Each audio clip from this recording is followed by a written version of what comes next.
Telugu audio Bible ద్వితీయోపదేశకాండము 25వ అధ్యాయము. మనుష్యులకు వివాదము కలిగి న్యాయసభకు వచ్చినప్పుడు న్యాయాధిపతులు విమర్శించి నీతిమంతుని నీతిమంతుడనియు దోషిని దోషి అనియు తీర్పు తీర్చవలెను. ఆ దోషి శిక్షకు పాత్రుడుగా కనబడిన ఎడల న్యాయాధిపతి వాని పండుకొనబెట్టి వాని నేరము కొలది దెబ్బలు లెక్కపెట్టి తన ఎదుట వాని కొట్టింపవలెను.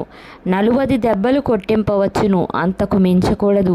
వీటికంటే విస్తారమైన దెబ్బలు కొట్టించిన ఎడల నీ సహోదరుడు నీ దృష్టికి నీచుడుగా కనబడునేమో. నూర్చెడి ఎద్దు మూతికి చిక్కము వేయకూడదు. సహోదరులు కూడి నివసించుచుండగా వారిలో ఒకడు సంతానము లేక చనిపోయిన ఎడల చనిపోయిన వాని భార్య అన్యుని పెళ్లి చేసుకొనకూడదు.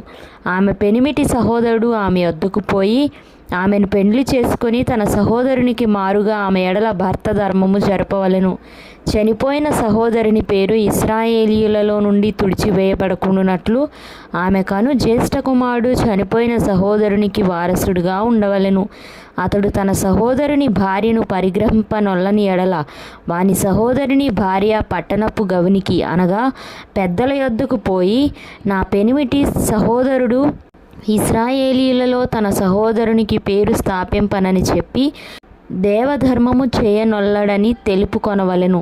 అప్పుడు అతని ఊరు పెద్దలు అతని పిలిపించి అతనితో మాటలాడిన తరువాత అతడు నిలువబడి ఆమెను పరిగ్రహించుటకు నాకిష్టము లేదని ఎడల అతని సహోదరుని భార్య ఆ పెద్దలు చూచుండగా అతని దాపున పోయి అతని కాలి నుండి చెప్పు ఓడదీసి అతని ముఖమునెదుట ఉమ్మివేసి తన సహోదరుని ఇల్లు నిలుపని మనుష్యునికి ఇలాగు చేయబడునని చెప్పవలెను. అప్పుడు ఇశ్రాయేలీలలో చెప్పు ఓడదీయబడిన వాని ఇల్లని వానికి పేరు పెట్టబడును.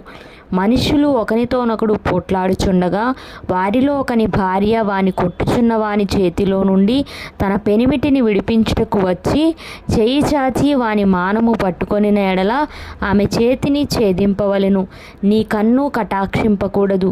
హెచ్చుతగ్గులు గల వేరువేరు తూనికరాళ్ళు నీ సంచిలో నుంచుకొనకూడదు. హెచ్చుతగ్గులు గల వేరువేరు తూములు నీ ఇంట ఉంచుకొనకూడదు. నీ దేవుడైన యెహోవా నీకిచ్చుచున్న దేశములో నీవు దీర్ఘాయుష్మంతుడు వగునట్లు తక్కువవి కానీ న్యాయమైన తూనికరాళ్ళు నీవు ఉంచుకొనవలెను. తక్కువది కానీ న్యాయమైన తూము నీకు ఉండవలెను. అలాగు చేయని ప్రతివాడును అనగా అన్యాయము చేయు ప్రతివాడును నీ దేవుడైన యెహోవాకు హేయుడు. మీరు ఐగుప్తులో నుండి వచ్చుచుండగా మార్గమున అమాలేకీయులు నీకు చేసిన దానిని జ్ఞాపకము చేసుకొనుము. అతడు దేవునికి భయపడక మార్గమున నీకెదురుగా వచ్చి నీవు ప్రయాసపడి అలసి ఉన్నప్పుడు నీ వారిలో నీ వెనుకనున్న బలహీనులనందరినీ హతము చేసెను. కాబట్టి నీవు స్వాధీనపరుచుకున్నట్లు నీ దేవుడైన యెహోవా స్వాస్థ్యముగా నీకిచ్చుచున్న దేశంలో చుట్టుపట్లనున్న నీ సమస్త శత్రువులను లేకుండా చేసి నీ దేవుడైన యెహోవా నీకు విశ్రాంతి దయచేసిన తరువాత ఆకాశం క్రింద నుండి అమాలేకీయుల పేరు తుడిచివేయవలెను. ఇది మరచిపోవద్దు.